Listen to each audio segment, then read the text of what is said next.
Hello friends.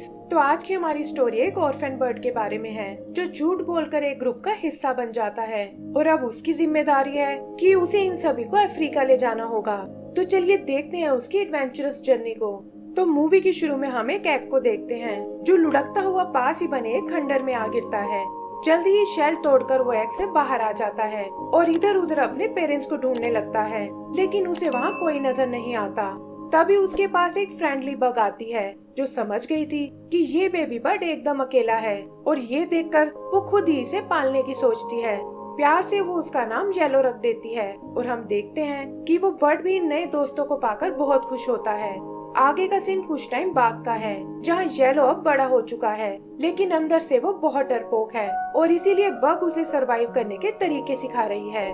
वो उसे tough बनाना चाहती है और कहती है कि तुम्हें बाहर की दुनिया को एक्सप्लोर करना चाहिए, लेकिन येलो डर के मारे ऐसा नहीं कर पाता।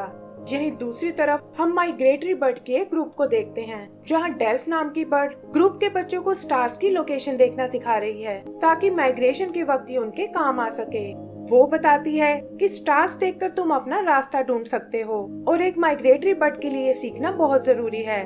तभी एक बर्ड के सिर पर एक सूखी पत्ती आकर गिरती है और डेल्फ समझ जाती है कि जल्द ही सर्दियां शुरू होने वाली हैं। वो ये बात अपने पिता डेरियस को बताने जाती है जो उनके ग्रुप का लीडर भी है और वो तुरंत अफ्रीका के लिए निकलने का प्लान करते हैं ताकि सर्दियां खत्म होने तक वहाँ आराम से रह सके। लेकिन डेरियस को बस एक ही बात का डर था कि कहीं रास्ते में उनका सामना आयरन बर्ड से न हो जाए। असल में वो प्लेन्स को ही आयरन बर्ड समझते थे और उन्हें लगता था कि ये बर्ड्स के साथ साथ इंसानों को भी खा जाते हैं। यही ग्रुप में कार्ल नाम का भी बर्ड है जो खुद को डेरियस का सेकंड हैंड मानता है और उसे लगता है कि डेरियस के बाद यहाँ का लीडर वही बनने वाला है। डेल्फ भी आयरन बर्ड्स के खतरे को अच्छे से समझती है, लेकिन डेरियस कहता है कि चिंता करने की कोई जरूरत नहीं है और ये ट्रिप बहुत ही एक्साइटिंग होने वाली है। आगे हम येलो को देखते हैं जो बग के साथ नट उछालने वाली एक गेम खेल रहा है और उसे लगता है कि ये छोटा सा खंडर ही उसकी पूरी दुनिया है। लेकिन बग के दिमाग में तो एक प्लान चल रहा था और वो उस नट को उछालकर खंडर से दूर फेंक देती है। फिर वो येलो से उसे वापस लाने को बोलती है और ऐसा शो करती है जैसे उसके पैर में मोच आ गई हो। येलो कहता है कि इसमें बाहर जाने की कोई जरूरत नहीं है और हम कोई दूसरी गेम खेल सकते हैं, लेकिन बग उसे इमोशनल ब्लैकमेल करती है कि वो नट मुझे मेरी दादी ने दिया था और मैं उसके बिना नहीं रह सकती। येलो को ना चाहते हुए भी उसकी बात माननी पड़ती है और हम देखते हैं कि बग भी छुपकर उसका पीछा कर रही है। उधर डेरियस का ग्रुप निकलने की तैयारी करता है और डेरियस ये चेक करने चाहता है कि इस बार उन्हें कौन सा रूट लेना चाहिए ताकि वो आयरन बर्ड्स को अवॉइड कर सके। तभी कुछ कैट्स वहाँ उस पर अटैक कर देती हैं, जिससे डेरियस बुरी तरह घायल हो जाता है और देखता है कि अब वो उड़ने के बिल्कुल लायक नहीं है। वो खुद को बचाने की बहुत कोशिश करता है और किसी तरह उनसे पीछा छुड़ाकर एक टूटी हुई चर्च में आ पहुँचता है। यहीं पास ही में हम येलो को देखते हैं जिसे अपना खोया हुआ नट मिल जाता है और तभी उसकी नजर डेरियस पर पड़ती है जो मदद के लिए चिल्ला रहा है। पहले तो वो बहुत डर जाता है कि कहीं वो किसी मुसीबत में ना पड़ जाए, लेकिन डेरियस के बहुत रिक्वेस्ट करने पर वो फाइनली एक बार उसे चेक करने जाता है और देखता है कि उसकी हालत बहुत खराब है। वो उसकी मदद करने की कोशिश करता है, लेकिन डेरियस समझ चुका था कि अब उसके पास ज्यादा टाइम नहीं बचा है और वो येलो से अपने लिए काम करने को कहता है।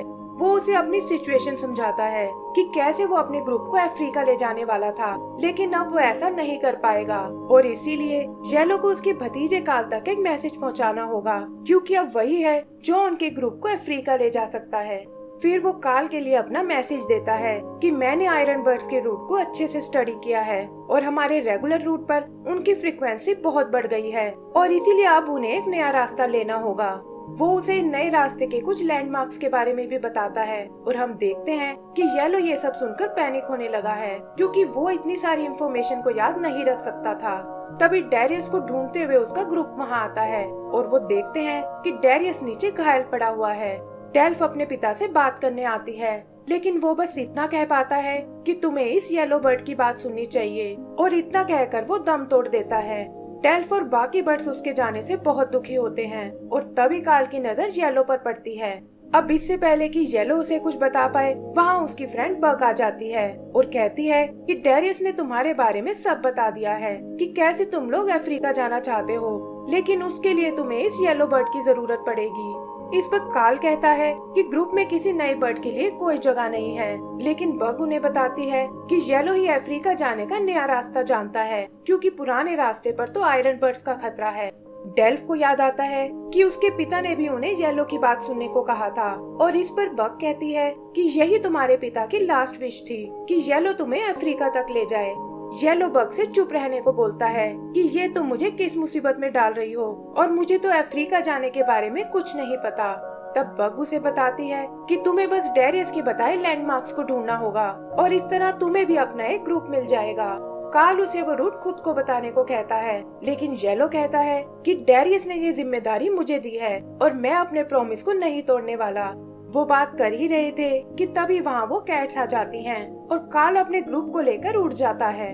यही हम ग्रुप के एक बेबी बर्ड को देखते हैं जो गलती से पीछे छूट गया है, और येलो हिम्मत दिखाकर उसे उन कैट से बचा लेता है। पता चलता है कि इस बेबी बर्ड का नाम फ्लैग है और ये विली नाम की एक मेंबर का छोटा भाई है। विली और डेल्फ येलो का शुक्रिया अदा करते हैं, और डेल्फ कहती है कि शायद मेरे डैड ने सही फैसला लिया है और अब हम अफ्रीका तक तुम्हें ही फॉलो करेंगे। काल को ये आइडिया बिल्कुल पसंद नहीं आता कि उन्हें इस तरह एक स्ट्रेंजर पर भरोसा नहीं करना चाहिए, लेकिन डेल्फ कहती है कि यही मेरे डैड की आखिरी विश थी, और बाकी बर्ड्स भी उससे एग्री करते हैं। तभी येलो को सामने कुछ नुकीले माउंटेन्स दिखते हैं जो ठीक वैसे ही हैं जैसा कि डेरियस ने बताया था, और वो उस ग्रुप को लेकर उसी डायरेक्शन में जाने लगता है। ऐसे ही चलते हुए वो लोग पेरिस पहुंच जाते हैं, और येलो जिसने पहली बार किसी सिटी को देखा था वहाँ उस पर एक के बाद एक मुसीबतें आने लगती हैं। उसे लगता है कि शायद उससे गलती हो गई है, और वो डेल्फ से कहता है कि अब मैं तुम्हें और आगे नहीं ले जा सकता क्योंकि मैं ट्रेवल करने के लिए नहीं बना हूँ। डेल्फ के इमोशनल होने का भी उस पर कोई असर नहीं पड़ता, और तभी उसे अचानक बग दिखाई देने लगती है जो उसे समझाती है कि ये लोग तुम पर बहुत भरोसा करते हैं और तुम्हें इन्हें बीच में नहीं छोड़ना चाहिए। येलो भी उसकी बात समझ जाता है और वो एक बार फिर अपनी जर्नी पर निकल पड़ते हैं। आगे वो देखते हैं कि बाकी बर्ड्स उनसे उल्टी डायरेक्शन में जा रहे हैं, और ये देखकर काल को उस पर फिर से शक होने लगता है, लेकिन तभी सामने उन्हें समुद्र नजर आता है। वो सब इसे स्पेन का इलाका सोचते हैं, जिसे क्रॉस करते ही वो अफ्रीका पहुंच जाएंगे, और येलो को भी लगता है कि शायद वो उन्हें सही जगह ले आया है। यहाँ वो एक ट्री होटल में रात बिताने का प्लान करते हैं, जिसका मैनेजर एक लालची ईगल है। ईगल जानता था कि ये अफ्रीका की बजाय यूरोप में आ गए हैं और ये समुद्र उन्हें आइसलैंड की ओर ले जाएगा, लेकिन वो इस बारे में कुछ नहीं बताता और ऐसा बिहेव करता है जैसे वो सब स्पेन में ही हैं। उधर काल एक वेटर से सच उगलवा लेता है कि वो लोग स्पेन में नहीं बल्कि नीदरलैंड में हैं, और वो येलो से सबको सच बताने को बोलता है, लेकिन बाकी बर्ड्स को लगता है कि ये सब उसकी जेलसी के कारण है और वो उसकी बातों पर कोई ध्यान नहीं देते। येलो को रियलाइज होता है कि वो शायद गलती कर रहा है, और वो डेल्फ को सच बताने की कोशिश करता है कि मैं तुम लोगों को लीड करने के बिल्कुल लायक नहीं हूँ और तुम्हें इससे आगे नहीं ले जा सकता। लेकिन डेल्फ उसे एक बार फिर समझा लेती है कि तुम बस हमें अफ्रीका तक छोड़ दो, जहाँ मेरे डैड का एक दोस्त हमारा वेट कर रहा है, और इसके बाद तुम वापस अपने घर जा सकते हो। येलो को उसकी बात माननी पड़ती है, लेकिन उसे ये डर था कि वो इन सबको अफ्रीका तक कैसे लेकर जाएगा। यही उसकी मुलाकात एक सील कपल से होती है जो उसे बताते हैं कि अफ्रीका तो यहाँ से एकदम उल्टी डायरेक्शन में है। येलो ये सुनकर उदास हो जाता है कि उसने दुनिया घूमने के लिए पूरे बर्ड ग्रुप को खतरे में डाल दिया। यही दूसरी तरफ हम काल और उसके दोस्तों को देखते हैं जो आसमान की ऊंचाइयों पर सैर करने आए थे, और वहाँ उनका सामना एक आयरन बर्ड से होता है जो उन्हें ऑलमोस्ट हिट करने वाला था, लेकिन वो लोग किसी तरह उससे बच निकलते हैं। सुबह वो सब अपनी जर्नी पर निकल पड़ते हैं, जहाँ येलो उन्हें समझाता है कि हमें इस डायरेक्शन में नहीं जाना चाहिए और उन सबको वापस चलने को बोलता है। डेल्फ को लगता है कि वो शायद अभी भी नर्वस है और वो उसकी बातों पर कोई ध्यान नहीं देती क्योंकि इतने पास आकर वो वापस नहीं जाना चाहते थे। तभी वो सामने एक तूफान को आते हुए देखते हैं और काल कहता है कि हमें लैंड करने के लिए कोई जगह ढूंढनी होगी, वरना तूफान में हम मारे जाएंगे। पहले तो उन्हें कुछ नजर नहीं आता, और तभी उनकी नजर एक डूबते हुए शिप पर पड़ती है और वो सब उसके अंदर चले जाते हैं। वो सब तूफान के थमने का वेट करते हैं, और तभी उनके बेबी बर्ड्स को भूख लगने लगती है। येलो विली और डेल्फ को लेकर नीचे खाना ढूंढने जाता है, और यही हम देखते हैं कि शिप पर उनके अलावा कुछ और बर्ड्स भी हैं। उन्हें लगता है कि ये शायद कुछ ज़ॉम्बी बर्ड्स हैं, और काल सबको तुरंत इस शिप से बाहर निकलने को बोलता है। तभी एक नट के लगने से वो बेहोश होकर नीचे गिर जाता है, लेकिन येलो और विली किसी तरह बचाकर उसे बाहर ले आते हैं। फिर वो उन ज़ॉम्बी बर्ड्स को चिल्लाते हुए देखते हैं और पता चलता है कि ये शिप असल में एक ऑयल टैंकर था और ये बेचारे बर्ड्स ऑयल से ढके हुए हैं, जिसके कारण वो उड़ भी नहीं सकते।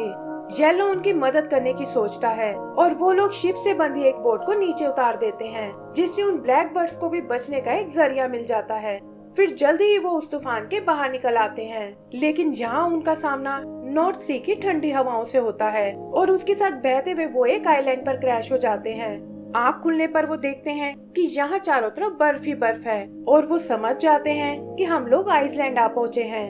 ठंड के कारण वो सब कांपने लगते हैं और येलो को ये देखकर बहुत दुख होता है।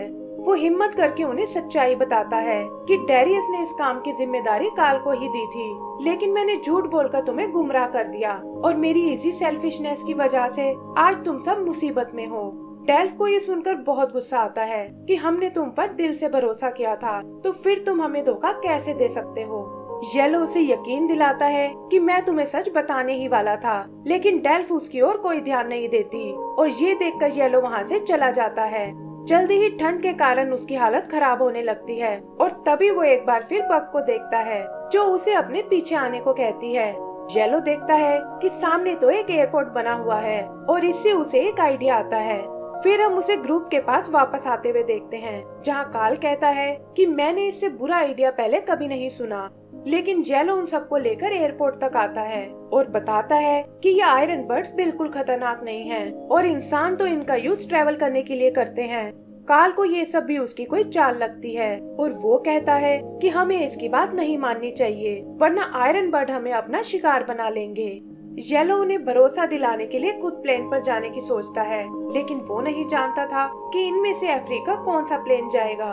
तभी एक प्लेन पर उसे एक जिराफ बना हुआ दिखता है, जो ज्यादातर अफ्रीका में पाए जाते हैं और इससे उन्हें अपना प्लेन मिल जाता है। फिर वो हिम्मत करके उस प्लेन पर लैंड करता है और ये देखकर बाकी बर्ड्स भी उसके साथ आ जाते हैं। किसी तरह बचते हुए वो उस प्लेन के अंदर आते हैं, लेकिन पता चलता है कि काल उनके साथ नहीं आना चाहता। येलो उसे बहुत समझाता है, लेकिन काल तो अपनी जिद पर अड़ा हुआ था। तब येलो एक पाइप में फंसाकर उसे अंदर लाने की सोचता है, लेकिन इंजन स्टार्ट होने से खुद बाहर गिर जाता है। काल को भी अपनी गलती रियलाइज हो चुकी थी और गेट बंद होने से पहले वो उसे उठाकर अंदर ले आता है। जल्दी ही प्लेन उड़ने लगता है और एक लंबा सफर तय करके वो फाइनली अफ्रीका तक पहुंच जाते हैं। सभी बर्ड्स ये देखकर बहुत खुश होते हैं कि यहाँ वो अपनी सर्दियाँ आराम से गुजार पाएंगे और एक बड़े से ट्री पर अपना ठिकाना बना लेते हैं। येलो ये कहकर वहाँ से जाने लगता है कि अब डेरियस को दिया वादा पूरा हो चुका है और जैसा कि डेल्फ ने बताया था, यहाँ तुम्हें डेरियस का एक दोस्त मिलने वाला है, तो अब मेरी यहाँ कोई जरूरत नहीं है। लेकिन पता चलता है कि डेल्फ ने ये सब उससे झूठ बोला था ताकि वो उसके खोए हुए कॉन्फिडेंस को वापस ला सके और फिर वो उसे अपने ग्रुप का एक हिस्सा बनने को कहते हैं। येलो भी ये सुनकर बहुत खुश होता है कि फाइनली उसे अपनी फैमिली मिल गई है और इसी के साथ हमारी ये मूवी भी खत्म हो जाती है। तो दोस्तों, अगर आपको ये मूवी पसंद आई हो तो प्लीज हमें लाइक एंड सब्सक्राइब करना ना भूलें। Thank you.